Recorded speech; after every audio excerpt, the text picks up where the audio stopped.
Coffee पर Kurukshetra show में मेहमानों द्वारा व्यक्त की गई राय और कमेंट्स उनके निजी विचार हैं। मेहमानों की राय को इंडिया टीवी या शो के होस्ट की राय न मानी जाए। इंडिया टीवी का मकसद किसी भी व्यक्ति या वर्ग की भावना को ठेस पहुंचाना नहीं है।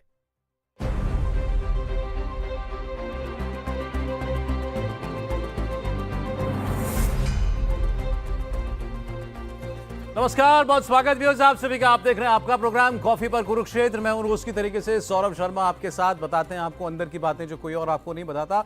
और देखिए, अभी तो दुनिया भर में एक ही खबर चल रही है और हमारे लिए भी बहुत बड़ी खबर है, और वो है इजराइल और ईरान का ये युद्ध जो कल रात शुरू हुआ है। सीधा जब ईरान ने इजराइल के ऊपर लगभग 200 मिसाइलें दाग दी। हालांकि उसमें से 99% मिसाइलें रोक दी गई। उसमें अमेरिका, यूएस, इजराइल का जो अपना डिफेंस सिस्टम है वो काम आया। इसके अलावा उसके साथ अमेरिका भी लगा हुआ था। अब जरा इस कॉन्फ्लिक्ट को या इस जंग को समझने के लिए थोड़ा आपको हम हिंदी फिल्म का उदाहरण देते हैं। वैसे इसको समझिए, स्क्रिप्ट ये वेस्ट ने लिखी है, क्योंकि वो लिखेंगे तो विलन कोई और होगा। अगर आप इधर से दूसरी तरफ से स्क्रिप्ट कोई लिखेगा तो उसमें विलन कोई और होगा। वेस्ट की स्क्रिप्ट क्या है? स्क्रिप्ट ये, जैसे एक इलाके के अंदर एक दादा होता है, वो दादा यहाँ पर ईरान है और उसकी खानदानी दुश्मनी चल रही है एक परिवार के साथ, और वो है इजराइल। अब इस खानदानी लड़ाई में दशकों से उनके मारामारी आपस में चलती आ रही है। अब हुआ क्या कि इसमें एक हमला जो है वो उसके परिवार के लोगों के ऊपर ये दादा करा देता है, जो 7 अक्टूबर 2023 को उसमें बहुत सारे लोग मारे गए। अब वो कहता है बदला लूंगा मैं, बाप का, दादा का, भाई का, सबका बदला लेगा। फैजल जो डायलॉग था वो काम इजराइल ने करना शुरू किया। तो पहले उसने जितने गुंडे थे इसके मेन दादा के, उनको निपटाने की कोशिश शुरू किया। हमास को निपटाया, फिर उसके बाद उसने हिजबुल्लाह को निपटाया, हसन नसरुल्लाह को मारा, मोहम्मद दैफ को मारा, कर्नल सुलेमानी को पहले वो मार चुका था। ये सारे काम उसने किए। अब सीधी लड़ाई की बारी आ गई। अब दादा जो है वो उसकी नाक का सवाल बन गया कि इसने मेरे इतने सारे लोग मार दिए, तो उसका बदला उसने कर लिया जब उसने मिसाइल लागी। अब उसके बाद वो क्या कह रहा है? उसके बाद वो ये कह रहा है कि देखो, मेरा इरादा नहीं है कि मैं तुमको और मारूं, या मेरा इरादा नहीं है कि मैं इस जंग में इस लड़ाई को और ज़्यादा खींचूं, तो मैंने अपना बदला पूरा कर लिया, अब तुम खामोशी से बैठो। अब इजराइल क्या कह रहा है? उसको तो बदला पूरा करना है। और उसके साथ और कौन है? उसके साथ शहर का सबसे बड़ा दादा है, वो है अमेरिका। उसका अपना पुराना हिसाब चल रहा है उसके गुंडे के साथ, दादा के साथ। उसको वो हिसाब भी चुकता करना है। तो अब ये कल रात के बाद होगा क्या? कौन सी वो तबाही की रात होगी, क़यामत की रात होगी? क्या वो आज होगी या वो आने वाले दिनों में कोई वक्त होगा? क्योंकि इजराइल कह रहा है कि वक्त हमारा होगा, जगह हमारा होगी, और जगह हमारी होगी और मौका भी हमारा होगा जब हम तुम्हें मारेंगे। तो इस बीच में दुनिया देख रही है खामोशी से भी कि भाई कब ये जो है अब इजराइल अपना बदला पूरा करेगा। अमेरिका इसके अंदर क्या करेगा? क्या ये पूरे इलाके के अंदर कोई बहुत बड़ी और तबाही और जंग में तो नहीं तब्दील हो जाएगा? इस सब को आज हम समझेंगे। हमारे साथ बहुत खास मेहमान है आज। हमारे साथ है मेजर गौरव आर्या साहब, जिनको आप सुनते हैं इंडिया टीवी पर भी, और वैसे भी मतलब अपनी फील्ड के ये भी एक दादा हैं। छोटे मोटे नहीं सर, फील्ड के दादा हैं, तो ऐसा इनका मानना है। हाँ, छोटे मोटे ये मानते हैं। हाँ। सर, बहुत स्वागत है आपका। कर्नल राजीव अग्रवाल जी हमारे साथ हैं। आपने अभी कुछ दिनों पहले हमारे प्रोग्राम में उनको देखा था सर, प्रोग्राम बहुत पसंद किया लोगों ने, बहुत शुक्रिया आप दोबारा आए। और रोज की तरह आपके प्रदीप सिंह जी हमारे साथ हैं, बहुत शुक्रिया प्रदीप जी आपका प्रोग्राम में आने के लिए। अब सर, सवाल ये है कि इजराइल अपना बदला पूरा कैसा करेगा और उसके निशाने पर है क्या? बेसिकली वो क्या करना चाहेगा ईरान पर अगर हमला करता भी है तो उसका ऑब्जेक्टिव क्या होगा? पहली बात तो सौरभ जी बहुत बहुत धन्यवाद शो पे बुलाने के लिए। मुझे ऐसा लगता है कहीं ना कहीं इजराइल में रियलाइजेशन है कि हमास का दशकों से लड़ाई चल रही है, हिजबुल्लाह की उनके साथ दशकों से लड़ाई चल रही है, और कहीं ना कहीं जिसको हम लोग इंग्लिश में कहते हैं the head of the snake, जो ईरान है। तो सोशल मीडिया पे बड़ी चीज़ें वायरल हो रही हैं कि क्या एक रेजीम चेंज प्लान किया जा रहा है ईरान में? क्या ऐसा रेजीम चेंज की बात हो रही है? पहली बात है। दूसरी चीज़, हाल ही में बयान आया था महमूद अहमदजनाद, जो उनके पहले पूर्व राष्ट्रपति हुआ करते थे एक टाइम पे, उन्होंने ये बोला है, बड़े सरप्राइजिंगली उन्होंने ये बोला है कि साहब पूरे हमारे स्ट्रक्चर में मोसाद के जासूस घुसे हुए हैं। हाँ। और जो आपके जो टॉप एशेलॉन्स हैं पावर के, आपकी जान कभी भी जा सकती है। कुछ नहीं पता किसी का स्टाफ ऑफिसर है, किसी का कोई भी है सिक्योरिटी वाला, कौन हो मोसाद के पेरोल में, और यहां पे फिर पेजर की जरूरत नहीं है। ये उन्होंने नहीं कहा है, मैं कह रहा हूं कि पेजर की जरूरत नहीं है। इजराइल अगर एक्टिवेट कर दे तो अंदर तबाही हो जाए। तीसरी बात बड़ी इंपॉर्टेंट जो है वो ये है कि कहीं ना कहीं प्रेशर में आके ईरान ने, क्योंकि ईरान के अंदर जो सोसाइटल चर्न अभी चल रहा है, आपने हिजाब मूवमेंट में देखा कि औरतें सड़क पे आ गई, और people don't like the regime, उनको ज़्यादा पसंद नहीं है ईरानियों को। बड़े खुश मिजाज किस्म के लोग हैं, पार्टी करने वाले लोग हैं ईरानी, उनको इन सब चीज़ों से। अब ये ऊपर से इनके जो बिल्कुल जो कहते हैं कि बड़े हार्ड लाइनर जो मौलवी ऊपर से आ गए, जो उनको स्टाइफल करते हैं, तो ईरानियों को ये सब पसंद है नहीं। अब हो क्या रहा है कि उनको प्रूव करने के लिए, भाई आपका कंट्रोल क्या है? आपका कंट्रोल दहशत है। अगर दादा की, आपने दादा वाला एग्जाम्पल दिया, गुंडा माफिया का एग्जाम्पल दिया, जिस दिन दादा की या जो माफिया होता है, जिस दिन उसकी दहशत कम हो जाती है, उसकी जड़ें मजबूत नहीं रहती। बिल्कुल। तो आपकी मजबूरी है, आप यानी कि ईरान, आपकी मजबूरी है कि आप 200 मिसाइल मारे, राइट? अब जब ये मारेगा वापस पलटवार जब इजराइल करेगा, अब इसने क्या कर दिया? इसने अपने आप को इंडेमनिफाई कर दिया। अब भाई देखो, तुमने ऐसा करा था, हमने कर दिया, हम बस इसके बाद लड़ाई हमारी नहीं होगी। लेकिन क्या इजराइल मानेगा? अगर इजराइल पलटवार करता है, इजराइल के पास ऐसे हथियार हैं कि इनके जैसे for example the F-35 is a 5th generation stealth fighter jet and it's the finest in the world. मैं इसलिए फाइनेस्ट बोल रहा हूं क्योंकि F-22 का प्रोडक्शन बंद कर दिया अमेरिका ने, वो भी अमेरिका के पास है, वो डिप्लॉय कर चुके हैं मिडिल ईस्ट में। Americans have deployed it day before yesterday. तो अगर ये जाते हैं और ये अटैक करते हैं वहां पे, ईरानियों के पास शायद कोई पलटवार के लिए, पता लगाने के लिए, ईरानियों के पास ऐसी टेक्नोलॉजी आज की तारीख में है नहीं। उनको हवा नहीं लगेगी। एक तो हवा नहीं लगेगी, एक तो ये चीज है। दूसरी ये चीज है, मैं ये नहीं कह रहा कि बिल्कुल ही वो 100% है, मैं ये नहीं कह रहा, but I am saying a 5th generation fighter jet is miles ahead of anything that Iran has. Iran के पास है नहीं ऐसा कुछ। आखिरी पॉइंट मैं आपको बताना चाहता हूं कि बहुत जल्दी ईरान की जो रेजिम है वो अनसेटल हो जाएगी क्योंकि उसको पब्लिक सपोर्ट नहीं है। और कोई भी ऐसी रेजिम जिसको मास पब्लिक सपोर्ट ना हो, जब उस पर स्ट्रेस पड़ता है ना, वो लड़खड़ा जाती। इनको मास पब्लिक अपील इनकी है नहीं, लोग सड़क पे आ जाएंगे। और यही बेंजामिन नेतन्याहू ने 4 दिन पहले बोला था कि तुम्हारी आजादी का दिन निकट है। आपने पढ़ा होगा, उसने बोला था कि आप आजाद होने वाले हैं। हाँ। वो क्यों बोल रहा था? He was addressing the people of Iran, he was not addressing the leadership. वो ईरान के लोगों को एड्रेस कर रहा था बेंजामिन नेतन्याहू, और उनको बोल रहा था कि भाई तुम अभी आजाद होने वाले हो, यानी कि तुम तैयार हो जाओ। सो वो उनकी तरफ मैसेजिंग थी। That is what is happening. नहीं, बट आपको रिजीम चेंज करने के लिए टॉप पर बदलाव करना पड़ेगा ना, जो अली ख़ुमैनी साहब हैं जी। तो क्या उनको छू सकता है इजराइल? क्यों नहीं छू सकता? तभी तो भागा है, उसको पता है कि छू लेंगे। वो गायब हो गया अपने प्रेसिडेंशियल पैलेस से, जो भी उसका पैलेस था सुप्रीम लीडर का, जहां पे भी रहता था, वहां से गायब हो गया। अब पता लगा कि सेकंड टाइम उसने अपनी लोकेशन चेंज करी है। अच्छा। वो भी बिल्कुल नसरल्ला की तरह, जैसे नसरल्ला कहीं पे एक दिन ज्यादा नहीं रहता था, वो भी 2 बार अपनी लोकेशन चेंज कर चुका है वो।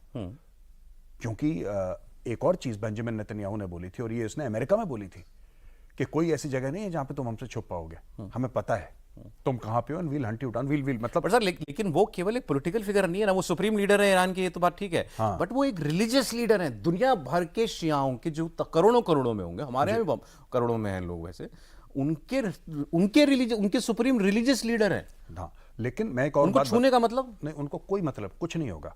और जगह प्रोटेस्ट होगी। देखिए बात यह है ना कि एक तो दूर से आपने सुप्रीम लीडर बोल दिया, अगर कोई यहां पे शिया है भारत में या पाकिस्तान में या कहीं और, इराक में भी हैं, आप वो तो नहीं उसके रूल के अंडर रह रहे ना, वो तो उसके कोड़े नहीं खा रहे। तो एक तो है रिलीजियस लीडर कि आप भाई religious, he is not religious leader of Shias. मुसलमानों में कोई इसका स्कोप नहीं है कि ये हमारा रिलीजियस लीडर है। उनमें कोई पोप का कॉन्सेप्ट नहीं है मुसलमानों में। पोप का नहीं है। हाँ। धर्मगुरु जैसे हम कहते हैं हिंदी में। हाँ, धर्मगुरु तक हो सकता है। देखिए, खुद मुख्तारी सिर्फ अल्लाह की है, sovereignty belongs to Allah alone, right. उसमें बंदे और अल्लाह के बीच में कोई दरमियानी इंसान का कोई रोल है नहीं। लोग बन जाते हैं धर्मगुरु, पावरफुल बन जाते हैं, पर यह कहना कि वो शियाओं का लीडर है, वो शियाओं का लीडर नहीं है। हाँ, Iran is the largest Shia country in the world, और उसका वो सुप्रीम लीडर है, उतना है। तो ऐसा नहीं है कि आपने हाथ लगा दिया या उनको कुछ करने की कोशिश, नहीं, फॉल बैक होगा। हाँ, कलेश होगा, लेकिन वो कलेश ईरानी अलग से बिहेव करेंगे और भारत के शिया और पाकिस्तान के शिया और बांग्लादेश के शिया वो अलग करेंगे। यहां पे ज्यादा एक्सट्रीम रिएक्शन होगा, वहां पे पीपल विल हीव। जैसे कि वो सुप्रीम लीडर खमेनेई एक घर में है, इजराइल मिसाइल मारता है और इनका गुड नाइट हो जाता है, फॉर एग्जाम्पल, ये खत्म हो गए, राइट।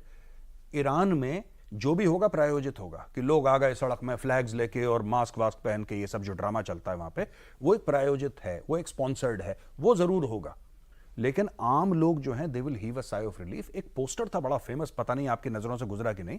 उस पोस्टर में पता है क्या बोला है? You will be very surprised. वहां पे तेहरान के लोगों ने पोस्टर अपनी सड़कों पे लगाया है कि ये जो बंदा है ना, ये जो बंदा खमेनेई है, वो इजरायलियों को बोल रहे हैं तुम इसको मारो, यार हमारा तुमसे कोई लेना देना नहीं है। अच्छा, हाँ, वो बड़ा फेमस वायरल हुआ था। वो कह रहे हैं कि इसको मारो, यार इन लोगों को मारो, ये तुम्हारे खिलाफ कर रहे हैं, हमास वमास, हमारा हमास से कोई लेना देना नहीं है, हमें बख्शो, इसको मारो, यही है कलेश की जड़। अच्छा, वहाँ के लोग बड़े परेशान हैं इस क्लर्जी से। अब सर क्या उस हद तक इजराइल जाएगा? रिजीम चेंज जो है वही असल मकसद है? मैं कहीं पढ़ रहा था कि भाई अभी पहले इजराइल के निशाने पर ईरान के न्यूक्लियर एसेट्स हो सकते हैं। नहीं, बिल्कुल सही बात है। अब ये लड़ाई जैसे कहते हैं कि आर पार की लड़ाई होने के अंदेश ज़्यादा लग रहे हैं, और ईरान को एक तरह से आपने with the back to the wall वाली सिचुएशन में आ गया था, जहाँ पे अगर वो कोई एक्शन नहीं लेता तो दिन पर दिन उसके लिए सिचुएशन ख़राब होती जा रही थी। पहले जो है इस्माइल हानिया की हत्या हुई, फिर फौद शुक्र की हत्या हुई, फिर 16-17 सितंबर से जिस प्रकार से हिजबुल्लाह के पूरे कमांड कंट्रोल स्ट्रक्चर को बर्बाद किया गया, और लास्ट में जो नसरुल्लाह की 27 सितंबर को हत्या की गई, तो एक के बाद एक जो वार हो रहे थे, चाहे हिजबुल्लाह के ऊपर हो रहे थे, बट वार फील कौन कर रहा था? ईरान फील कर रहा था। दूसरी बात, मेरे हिसाब से तैयारी चाहे चल रही थी नहीं चल रही थी, डिसीजन मेकिंग में क्या प्रोसेस था वो कोई डेफिनेट नहीं कह सकता, बट फाइनल ट्रिगर जैसे कहते हैं ना कि भाई हर एक्शन से पहले जो एक फाइनल ट्रिगर होता है जो उसको एक्शन में लाने के लिए मजबूर करता है, वो था मेरे ख्याल से 2 दिन पहले जो मेजर गौरव ने भी उसका जिक्र किया, जो नेतन्याहू ने डायरेक्ट टेलीविजन पे एड्रेस किया ईरानियन लोगों को। अच्छा, वो जो 3 मिनट का एड्रेस था, अगर आप उसको सुने, वो ऐसा एड्रेस है, ऐसे लग रहा है जैसे कि कोई राजा अपनी प्रजा से बात कर रहा है कि आप चिंता मत करिए, आप कुछ दिनों में आज़ाद हो जाएंगे, आपकी कोई गलती नहीं है, आपको इसमें बहकाया जा रहा है। ईरान गाज़ा स्ट्रिप और वेस्ट बैंक नहीं है, ईरान हिजबुल्लाह की टेरिटरी नहीं है साउथ लेबनान में। Iran is a sovereign country.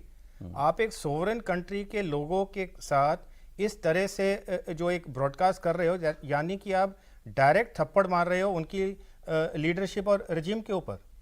तो ये मेरे ख्याल से फाइनल ट्रिगर था कि अगर ईरान उस समय भी सोच रहा था कि भाई अभी भी हम रिस्ट्रेन करेंगे, देखते हैं आगे क्या होता है, और जैसा उनके प्रेसिडेंट ने भी कुछ दिन पहले बोला, 4-5 दिन पहले नेतन्याहू के एड्रेस से, कि हम इसलिए नहीं कर रहे थे बिकॉज हमें भरोसा दिया गया था कि सीज फायर हो जाएगा, जिसके लिए उसे ईरान में बहुत बैकलैश सहन करना पड़ा।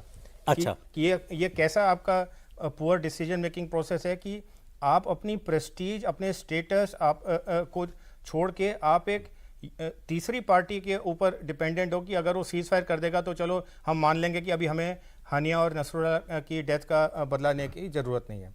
सो ये पूरे डायनेमिक्स हैं।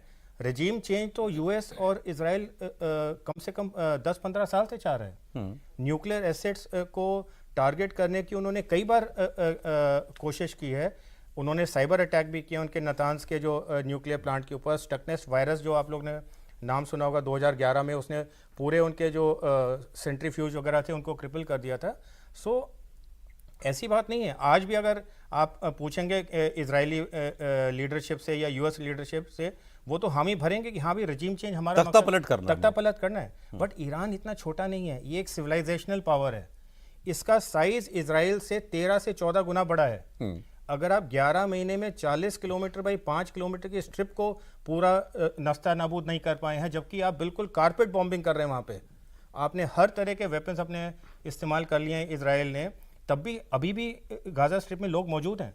अभी भी हमास उनके ऊपर स्पोरेडिक अटैक्स कर ही रहा है, निकल के कहीं कल भी किया उसने जब मिसाइल। तो क्या आप सोच सकते हैं कि ईरान जो इतना बड़ा देश है जिसका वास्ट टेरेन है, उसको आप बर्बाद कर होगा नहीं होगा तो अलग बात है, but will Israel go for it? 100%। Because आपको यह समझना है उनकी टोटल फिलॉसफी क्या है। उनकी टोटल फिलॉसफी है पीस थ्रू सिक्योरिटी। ये डॉक्यूमेंटेड है, पीस थ्रू सिक्योरिटी। क्यों? क्योंकि 1948 से जब से इजराइल बना है, चारों तरफ से जो उसके नेबर्स हैं, जो उसके चाहे स्टेट हैं चाहे नॉन स्टेट एक्टर्स हैं, सारे उसके तरफ हॉस्टाइल हैं। ज़्यादातर जो उसके bordering state and non state actors हैं, उन्होंने एक कसम खाई हुई है कि इजराइल को बर्बाद करना है, डिस्ट्रॉय करना है। इस सिचुएशन में इजराइल ने जो अपनी एक सिक्योरिटी या नेशनल फिलॉसफी बनाई थी, that was peace through security. और अगर आप नेतन्याहू जो उनका प्राइम मिनिस्टर है उसको फॉलो करते हैं, वो तो बहुत ही ज़्यादा प्रॉम्प्ट है as far as taking revenge and setting the record straight is concern. उनका टेम्परामेंट ही है। तो मुझे नहीं लगता किसी भी हालत में इजराइल एक जो अपना रिटेलिएटरी स्ट्राइक है उसको रोक पाएगा। हाँ, एक चीज़ मैं बोलूँगा, किस स्केल और किस स्कोप में वो स्ट्राइक होता है, वो एक चीज़ है जो कि हमें देखने वाली है। अब अच्छा, बस आपको मैं याद दिला दूं व्यूअर्स, आप अपने कमेंट, सवाल, अपने सुझाव हमको भेजते रहिएगा। अभी प्रोग्राम चल रहा है, भेजें अपने सवाल, हम प्रोग्राम में लेने की कोशिश करेंगे। #कॉफी पर कुरुक्षेत्र। सर, जैसा हमारा आज का शीर्षक बता रहा है कि इजराइल रहेगा, ईरान रहेगा, आज या तो तू, आज या मैं। वो वाली स्टेट है या जियो पॉलिटिक्स ऐसे काम नहीं करती? नहीं, ये तो नेचर है, सर्वाइवल ऑफ द फिटेस्ट। जो तगड़ा है वो सर्वाइव करेगा, एक बात। दूसरी बात, मछली पकड़ने के लिए क्या करते हैं, चारा डालते हैं। ईरान ने वो चारा खा लिया है। खा लिया, हाँ, कल हमला करके। देखिए, केवल इजराइल को अलग करके आप देखेंगे तो पूरी पिक्चर सामने नहीं आएगी। अमेरिका और नेटो देशों को भी लाना पड़ेगा। अमेरिका रिजीम चेंज चाहता है और ये कोई पहला मौका नहीं है। और एक समय ऐसा भी था जब ईरान और इजराइल में दोस्ती थी। ईरान इजराइल में जी, 60s में ट्राइडेंट बना था। ईरानी रेवोल्यूशन से पहले। हाँ, रिवोल्यूशन से, ईरान के, हाँ, उससे पहले। वो तो उनके तब के शासक, उनके जो वंशज हैं आज, वो रजा पहलवी, हाँ, आजकल बड़े एक्टिव हो गए ना। हाँ, तो उस समय जो है ट्राइडेंट बना था, ईरान, इजराइल और टर्की। जो इंफॉर्मेशन है, जो भी इंटेलिजेंस है, उसको शेयर करने के लिए। तो क्यों ये दोस्ती की थी ईरान ने? उनको 2-3 चीज़ें लगती थी। एक कि ईरान की जिस तरह की इंटेलिजेंस है, जो ताकत है उसकी, उसके अलावा शाह को ये लगता था कि अगर इजराइल से दोस्ती करेंगे, इजराइल की बहुत अच्छे संबंध हैं अमेरिका से, अमेरिका रिजीम चेंज चाहता है, तो शायद इजराइल बचा ले हमको। तो लेकिन वो जो है, उसके बाद जैसे रिजीम चेंज हुआ 79 में, वो सब मामला खत्म हो गया। तो इजराइल के लिए, जो मेजर साहब ने कहा, सर्वाइवल का और कोई तरीका नहीं है। ईरान रहेगा तो इजराइल के लिए हमेशा खतरा बना रहेगा। इस समय सबसे बड़ा खतरा है, और इस समय जो परिस्थिति है जियोपॉलिटिक्स की, उसमें ईरान अकेला खड़ा है। उसके साथ अरब देश खड़े होने को तैयार नहीं है। किसी का बयान नहीं आया, कोई साथ नहीं आएगा ईरान के। अभी तक कोई आया क्या? केवल एक सऊदी अरब का बयान आया कि हम नजर बनाए हुए हैं जो घटनाक्रम। वो भी तो चौधरी है एक इस्लामी दुनिया का, सर। हाँ, लेकिन वो कुछ बोल नहीं रहा है। और दूसरा, यूरोप और अमेरिका किसी भी हालत में रिजीम चेंज चाहते ही हैं। रशिया, चीन जो है वो एक देश है जो इस हालत में भी ईरान से तेल खरीद रहा है। रशिया की चुप्पी बड़ी आश्चर्यजनक है। ये माना जा रहा था कि ऐसे समय में रशिया शायद जो है किसी और तरीके से, लेकिन ये जो भारत रूस के संबंध हैं, मुझे लगता है उसकी भी इसमें भूमिका है। तो भारत रूस के संबंध और भारत इजराइल के संबंध, देखिए, भारत और इजराइल के संबंधों को आपको अगर टाइम फ्रेम में देखना हो तो 3 हिस्सों में देखना पड़ेगा। 1948 से 1992 तक हम इजराइल के खिलाफ थे। 1992 से 2014 तक हम न्यूट्रल थे। 2014 से हम इजराइल के साथ हैं। तो इजराइल और भारत की दोस्ती में कोई शक नहीं है। और ईरान को लेकर देखिए, ईरान से भी हमारे अच्छे संबंध थे। बड़ा देश है, सिविलाइजेशनल कंट्री है, सब कुछ है, लेकिन अमेरिका वहां पहले भी रिजीम चेंज कर चुका है। ऐसा नहीं कि पहली बार होगा। तो उस उद्देश्य अमेरिका का जो है, अब दोनों की इंटरेस्ट मिल जाते हैं, इजराइल और अमेरिका के। अमेरिका वहां रिजीम चेंज चाहता है, इजराइल शांति चाहता है। शांति मतलब अपने लोगों के लिए। वो जो टेलीवाइज्ड स्टेटमेंट की बात कर रहे हैं, उन्होंने कहा दुनिया, मतलब पूरे अरब में, मिडिल ईस्ट में कोई ऐसी जगह नहीं है जहां हम अपने लोगों की रक्षा के लिए। इसको ऐसे कह लें सर कि मतलब इंटरेस्ट तो अमेरिका का है, उस ऑपरेटर इजराइल है, इसमें इजराइल के थ्रू ऑपरेट हो रहा है। इंटरेस्ट तो इजराइल का भी है। ये बात ये कि दोनों के इंटरेस्ट मिल गए।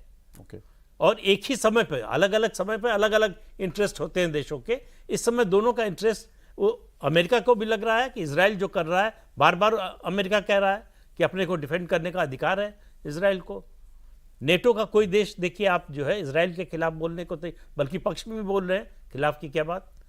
तो कुल मिलाकर इजराइल को जियोपॉलिटिक्स का जैसा सपोर्ट इस समय मिल रहा है, बहुत शायद ही, मुझे नहीं याद है कि इससे पहले उसको कभी इस तरह का इतना बड़ा सपोर्ट मिला हो।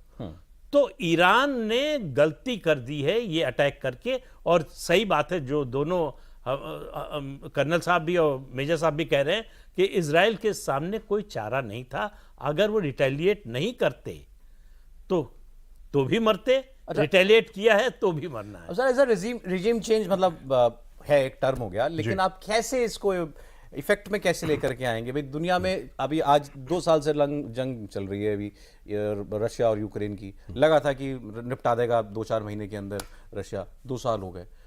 अफगानिस्तान में घुसा था सोवियत यूनियन, उसको कितने बरस लग गए थे अमेरिका को उसको वहां से खदेड़ने में। तो इतना आसान होगा क्या ईरान को दबाना? आसान नहीं है। और जहां तक रशिया यूक्रेन की आपने बात करी, मैंने तो ऑन रिकॉर्ड जाके बोला था कि रूस इन्वेड नहीं करेगा। अच्छा, जब रूस ने इन्वेड कर दिया, मैंने बोला लड़ाई 1 हफ्ते में खत्म हो जाएगी। तो ये तो हमारी एनालिसिस है और ये मुंह के बल गिरी और अभी तक वो लड़ाई खत्म नहीं हुई। खैर ये तो पास्ट हो गया। मैं आपको एक बात बताता हूं, जैसा कि बाकी पैनलिस्ट भी कह रहे हैं कि ये जो रेजिम चेंज का ऑपरेशन है, this is not something which is new. ये आज से शुरू नहीं है, पहले से शुरू है। अब गल्फ ऑफ ओमान में कैरियर ग्रुप लगता है यूएसएस एब्राहम लिंकन का एक कैरियर स्ट्राइक ग्रुप। वहां पे Harry Truman, USS Harry Truman लगता है मेडिटेरेनियन में। यानी कि दोनों तरफ से इजराइल को घेर के और एयर डिफेंस कवर भी प्रोवाइड करना। थोड़ा बता दीजिए सर, जो आपने दोनों बात बताई है, ये मतलब हैं क्या, ये बेड़े क्या हैं? ये बेसिकली क्या होता है, कैरियर ग्रुप में जैसे कि एक एयरक्राफ्ट कैरियर हो गया which is 100,000 ton displacement nuclear aircraft carrier. Nuclear aircraft, जी जी जी, जिसमें कि 2-3 स्क्वाड्रन्स होंगे फाइटर जेट्स के।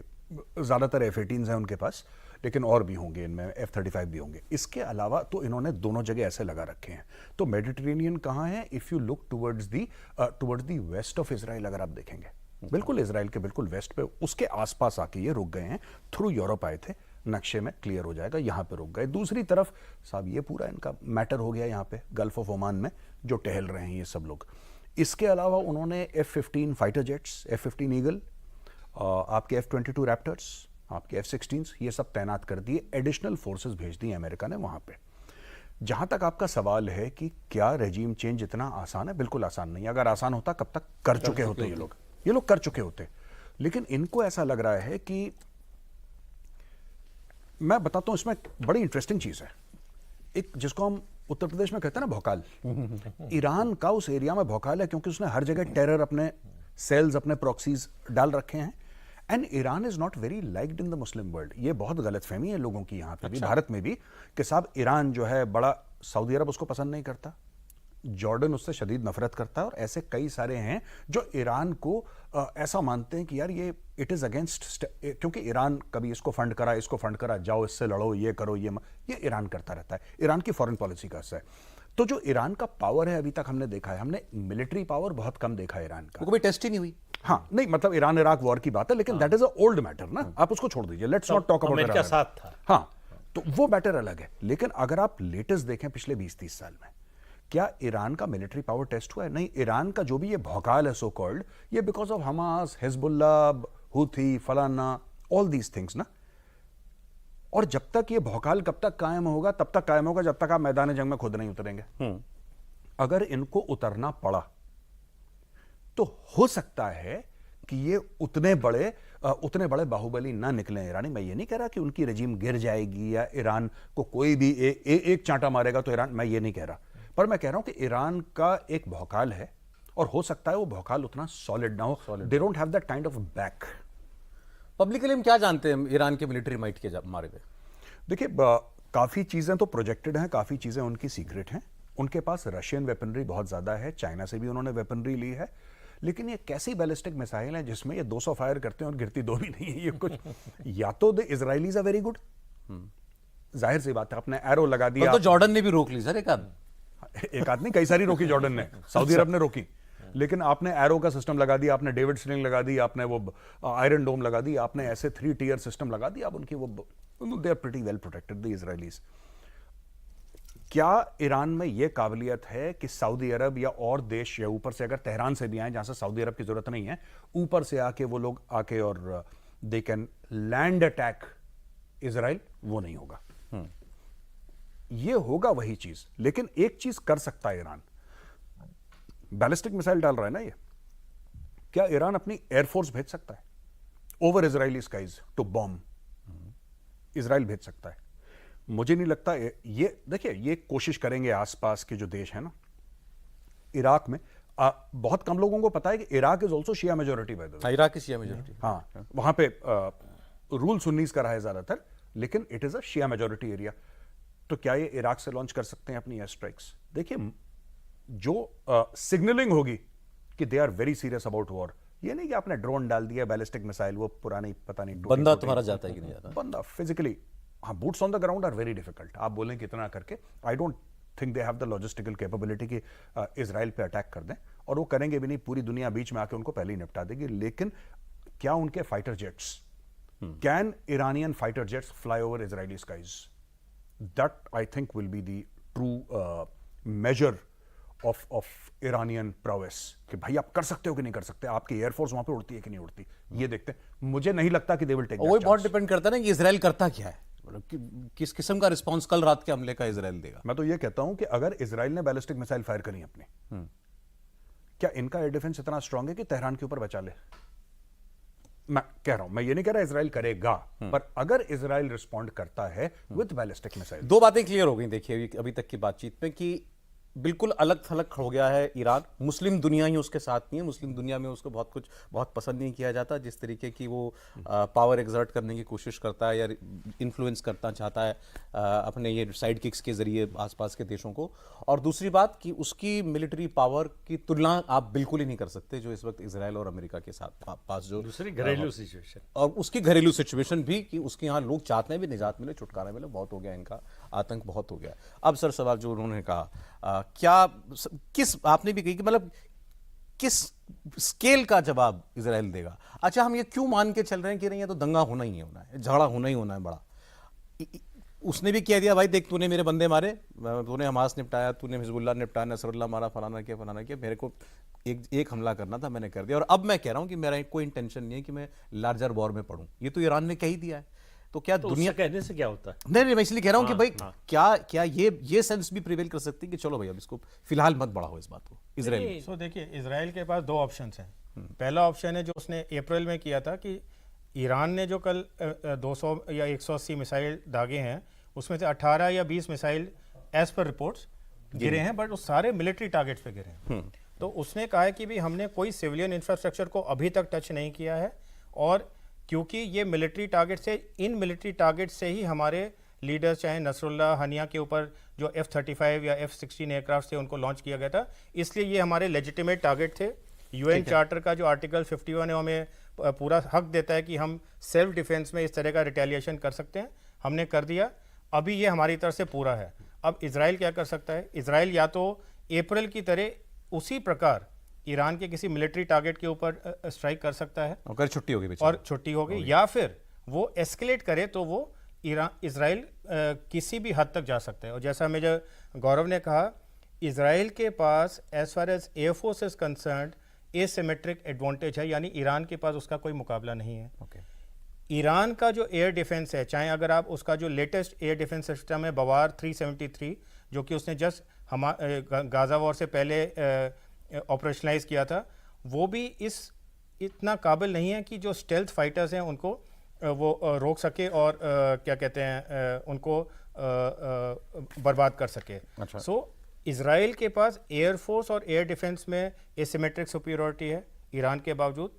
हाउएवर ईरान के पास जो है जो एडवांटेज है वो है 2 या 3 मैं कह सकता हूँ। पहली बात, जो उसके मिसाइल्स हैं, जो बैलिस्टिक मिसाइल्स हैं, हाइपरसोनिक मिसाइल्स हैं, जो कि इजराइल के पास नहीं है, क्रूज मिसाइल्स हैं, जो उसके सुपरसोनिक क्रूज मिसाइल्स हैं, they are much better than what Israel has. And Israel का जो एयर डिफेंस सिस्टम है, आयरन डोम से लेके एरो 3 तक जो लेयर्ड डिफेंस है, उसमें इतनी काबिलियत नहीं है कि हाइपरसोनिक मिसाइल्स या सुपरसोनिक क्रूज मिसाइल्स के सारे उनको रोक सकते। ज्यादा लिथल क्या होते हैं सर? या मतलब जो मार करें उसकी ज्यादा ताकत भी होती है और वो पहुंच पाए आपके बॉम्बिंग बाय जेट्स या मिसाइल्स?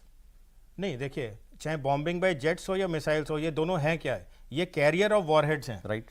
अगर आप मिसाइल लॉन्च करते हैं तो ये सिर्फ एक जगह से दूसरी जगह कैरी करता है, आगे तो वॉरहेड होता है। सिमिलरली जब एयरक्राफ्ट फ्लाई करता है तो वो जब रॉकेट या मिसाइल लॉन्च करता है, aircraft is only carrying that. So whether it is a missile या फिर aircraft, it only carries the warhead. Intercept करना किसको आसान या मुश्किल है दोनों में से?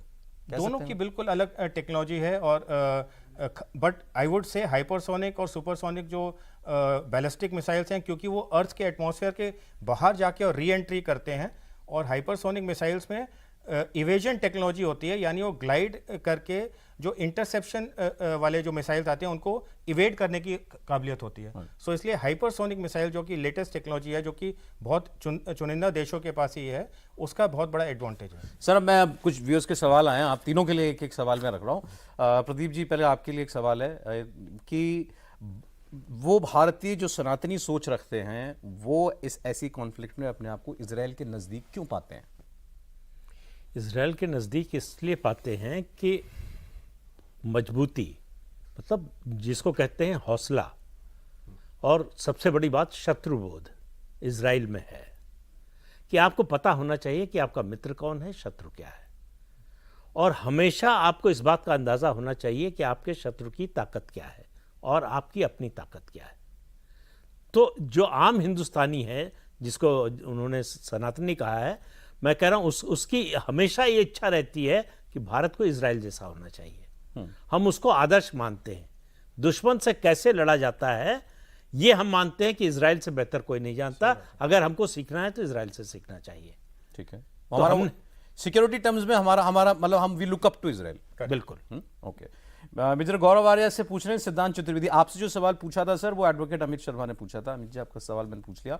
सिद्धांत चतुर्वेदी पूछ रहे हैं, please ask major Gaurav Arya ji that can I2U2 Israel, India, USA, UAE group be active at this historical moment to wipe out this axis of evil Iranian mullah regime?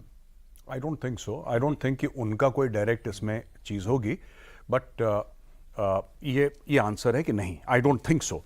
लेकिन जो पहला वाला सवाल था, क्या मैं उसको आंसर कर सकता हूँ? देखिए, दो चीज़ें हैं। मैं बताता हूँ कि ये क्यों इतना एडमायर करते हैं लोग इजराइल को। अपनी कमी की वजह से, राइट? 1947 में हमारे ऊपर हमला हुआ, वी डिड नथिंग। 62 में हमला हुआ, वी डिड नथिंग। 65 में हमला हुआ, वी डिड नथिंग। 1999 में we did not cross the LAC। 26/11 होता है, we did nothing. Parliament attack होता है, we did nothing. 1993 Mumbai bomb blast, we did nothing. We had become the nothing state.